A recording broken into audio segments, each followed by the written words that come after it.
Hey guys, I'm Louis and welcome to my latest video. So today we're doing another top 5 and it's going to be the top 5 underrated games. So to kick us off at number 5 it is Mirror's Edge. Now in Mirror's Edge you take the role of the runner known as Faith, who travels across the nameless city using her parkour skills. Now, this game received a lot of poor reviews due to its sort of vague story, and I mean, some of the critics found it was a bit too linear and a bit too sort of repetitive with the levels. But personally, I absolutely love the game, and just like me, hundreds and thousands of gamers across the world fell in love with the game after a couple of years. I mean, most people only discovered it sort of 3-4 years after it came out. It came out in 2008. I only started playing it in like 2011. Managed to pick it up for £5, which is completely mental considering how amazing the game is. And just like me, all those other people fell in love with the game, and fell in love with the setting, the lovely dystopian feel to it, and the gameplay itself. And I mean, in what other game can you jump off a crane?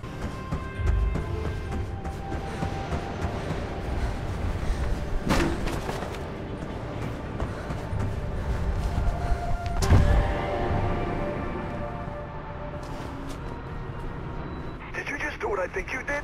God damn it, girl, I just spilled my Joe all over the keyboard. And it's been loved so much by fans that they've actually managed to get EA to make a sequel. Well, it's actually going to be a reboot, but they've convinced EA to make another game, which is going to be Mirror's Edge Catalyst, which I did mention in my Gamescom video the other day. So if you haven't seen that, there'll be a link in the description to go check that out, because it was a boss video. So number 4, we have Hotel Dusk Room 215. Now this is an exclusive Nintendo DS game. It's pretty unheard of. Like if you ask literally anyone, most people, like 9 times out of 10, they won't have heard of it. But once you pick up this game and start to play it, you get immersed and you get engaged and engrossed within the storyline, within the characters, because it's such a powerful storyline. It follows the story of a ex-detective who is searching for his long-lost police partner. And you find yourself at a hotel in literally the middle of nowhere near Los Angeles, and you find that not all as it seems, and there's a lot of links to your main character Kyle Hyde's past, and throughout the game you take part in puzzles and, you know, conversational type gameplay to unravel the mystery of this crazy, like, it's so mental, this hotel. That's how it reminds me of a lot of The Shining. That's it, there we go.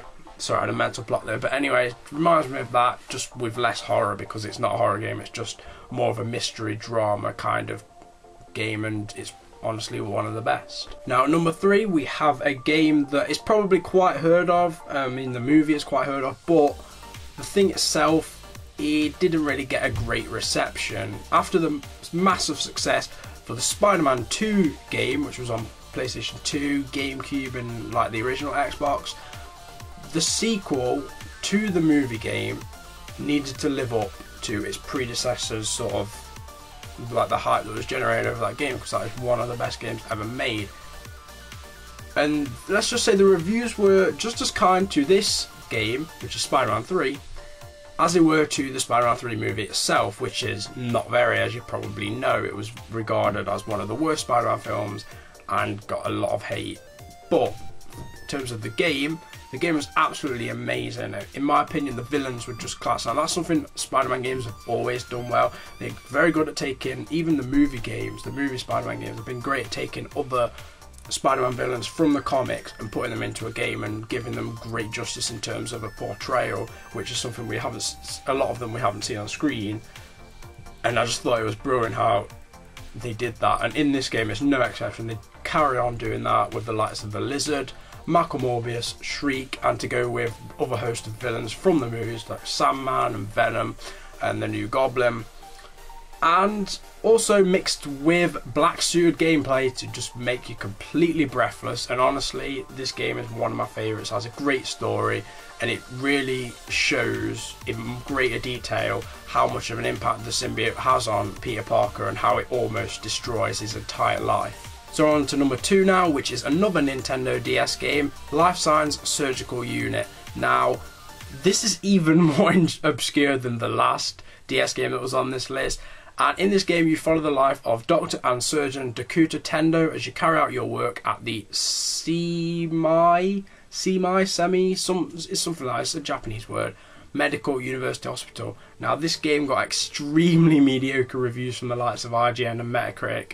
However, in my opinion, to fully experience this game, you have to enjoy games that are more orientated around the storyline and the characters rather than the gameplay, because the gameplay is so-so. It's not bad, it's not amazing, it's not exactly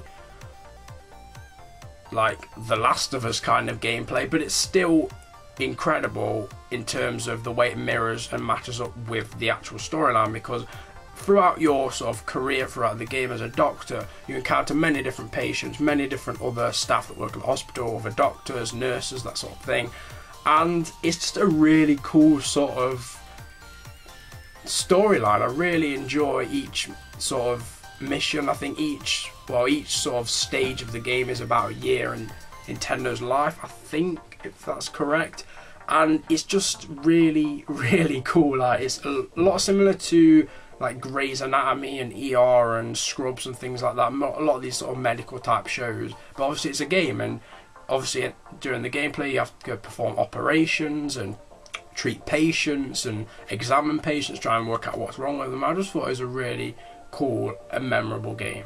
Finally, we get to number 1, which is the Batman Begins game from PS2, Xbox, the original Xbox, and GameCube.